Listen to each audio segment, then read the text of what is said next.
Oh, how is it going, Bears fans? Welcome back to another episode of the Bear Dumb Podcast. I am your host, Chris. As you can see, no Skype call, no screen recording tonight. We've got that good quality audio on this Blue Snowball microphone because, as you can tell, I'm on my own tonight. Parth had a lot of homework and stuff to get done, and Jaylen had a football game. So I'm actually going to be recording this week's episode of 3 Key Factors to the Game on my own. But as you can tell, welcome to 3 Key Factors. I think I just said 3. I might have said 2. It's pretty late at night, so my memory jog is kind of off. But 3 Key Factors to the game against the Seattle Seahawks. I'm not too sure how long this episode's going to run. Normally, when you record episodes on your own, I feel like it's sometimes hard just to jog other thoughts in. And when you're recording with the other guys, you can kind of build off what they're saying, etc., etc. So this might be a bit of a quick hitter, but I'm going to talk about 3 key matchups in the Bears game on this upcoming Monday night that could be very influential to winning the game. So I'm going to start off with the secondary battle for the Chicago Bears. So, as you saw last week against Green Bay, I wouldn't call our secondary too great at all. Prince Amukamara was getting burned the entire game. Fuller, I wouldn't essentially say got burned. He dropped the game-winning interception, and he also got beat on an incredible throw from Aaron Rodgers to Geronimo Allison, which he got his hand out there, but that was more so a better throw. Bryce Callahan was being a bit aggressive all night. Eddie Jackson was a bit aggressive all night. And it costed us a lot of yards. Our secondary, I guess, just not being super consistent the entire night, especially Prince Amukamara. But looking at this game against Seattle, Doug Baldwin is out. Our secondary should have a huge advantage against Seattle. When you look at the matchups, you got Brandon Marshall and Kyle Fuller. Obviously, Brandon Marshall's been able to produce in the league for multiple years. We don't really know what to expect from him. Coming back to Chicago, he'll probably want a bit of revenge on the Bears. Phil Emery, I think, did him dirty a couple years ago. But Kyle Fuller, if he plays well, hopefully we'll be able to lock him up. The matchup I am a bit worried about is going to be Tyler Lockett against Prince Amukamara. Prince was honestly burned last week by Randall Cobb a couple times. When you think of Lockett, you think of someone who's high energy, high octane, super fast guy. He can make some plays throughout the field. Hopefully Prince will be able to pick up his game and answer that call this week. That's going to be my number one matchup, though. I feel like if we can shut down their pass game, we can shut down Russell Wilson. Our defensive line and our front seven will be able to hold up and shut down Seattle's run game. And I'm going to hop into my next factor, I guess. Off of that, I'm going to go something in the front seven. I'm going to go Khalil Mack versus Jermaine Fetty. Now, if you watched the podcast, if you listened to it fully last night, we had Nick on from the Seahawks Network.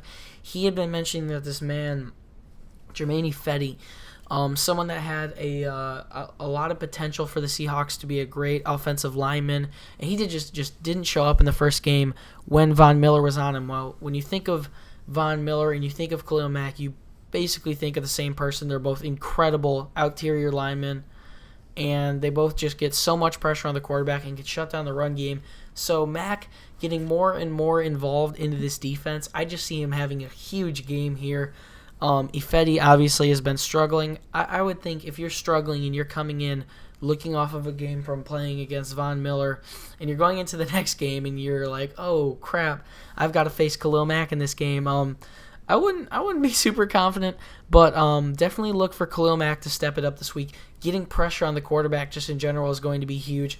Akeem Hicks is going to be opened up a bit. Obviously, by Fetty struggling, they're going to have to put a lot more Seattle's going to have to put a lot more double teams on Khalil Mack, which is going to open up lanes for guys such as Akeem Hicks, who had a great game last week, Danny Trevathan, Roquan Smith, hopefully. I really hope he plays over Nick Kwiatkowski this week because Kwiatkowski is getting burned by some of the faster guys in the Packers. He's pretty good, but Roquan's speed will not only be able to help just defense and passes, but it will also be able to help stop Russell Wilson if he's trying to run the ball on his own. Kind of as like a QB spy, and someone who's going to be really important in this game, kind of going off this matchup. Khalil Mack, I mean, I know the matchup was Khalil Mack, but when you think of it, Khalil Mack, he just opens up so many lanes and just so many opportunities for the other guys on the defense to be able to perform at a high level. So Leonard Floyd, he needs to step it up this week big time because he did not do too well last week as far as getting pressure on Aaron Rodgers. So I definitely think that with Fetty and the double teams hopefully coming Mack's way, obviously you don't want the double teams coming Mack's way essentially. because Mack's so good and he's so dominant, and you hope that he'd be able to get pressure on his own. And I'm hoping that he'll be able to get pressure on his own. But I assume the majority of the double teams will be coming Mack's way, which will open up the lanes for these other guys to get some pressure. But Khalil Mack versus Fetty is definitely going to be a huge matchup. Now, my third and final matchup in this game is it's not really a matchup. It's just Mitchell Trubisky and the play calling and his ability to stretch the field. I've mentioned this the entire week, that the Bears last week, in the second half, the play calling got a bit too cute, a bit too conservative. And I had kept saying that I wanted Mitchell Trubisky to stretch the field, to use his playmakers such as Allen Robinson, such as Trey Burton, who I think was actually thrown to a lot and didn't perform too well. Trey Burton's is going to be someone who needs to step up in this game. But I want Trubisky to take some deep shots to Taylor Gabriel. I like the use of Tariq Cohen. I like the use of Jordan Howard in the passing game, even though it was only like checkdowns. Just seeing Jordan Howard catch passes was nice. I want to spread the ball, and I'm fine with a couple screen passes and a couple checkdowns here and there, but mostly it's going to be Trubisky's ability to beat the Seattle secondary vertically and throw these guys like Allen Robinson and give Taylor Gabriel some shots downfield. I think that's what it's going to come down to at the end of the day. If the Bears want to win this game, I think their defense is going to perform really well, just like last week. I think it's really, when I think about it, I think it's going to come down to the Seattle defense versus Mitchell Trubisky just as a whole. I think we're going to be able to run the ball pretty well in Seattle, but when you think of the passing game and you look at it last week, it was incredible in the first quarter, or the first half, specifically the first quarter, but it really got shut down after that. Green Bay countered it pretty well. So I think Trubisky's ability to stretch the field vertically is going to be huge. So those are my three matchups this week. Normally these episodes will be a bit longer, but I wanted to kind of get you guys a quick hitter. This will be up on Friday. I am actually leaving town tomorrow. I'm recording this on Thursday. I'm leaving town to go on a college visit in Michigan tomorrow. I hopefully will return midday Saturday. And with how it looks right now, we're going to record our pregame show on Saturday and post that on Saturday. Now, if I get back later on Saturday night, we'll record the pregame show on Sunday and post it on Sunday, because luckily the Bears play Monday this week. But I will say we are going to have a special guest on for that. Not Nicholas Moriano. We're going to get him back on soon. But it's not someone from the Bears Brothers podcast. It's another great Bears podcaster that a lot of you guys have probably heard of. He'll be on the show on Saturday or Sunday, whenever that comes out. So if you guys did enjoy this episode of 3 Key Factors, please make sure to smash a like on the video and subscribe to the channel.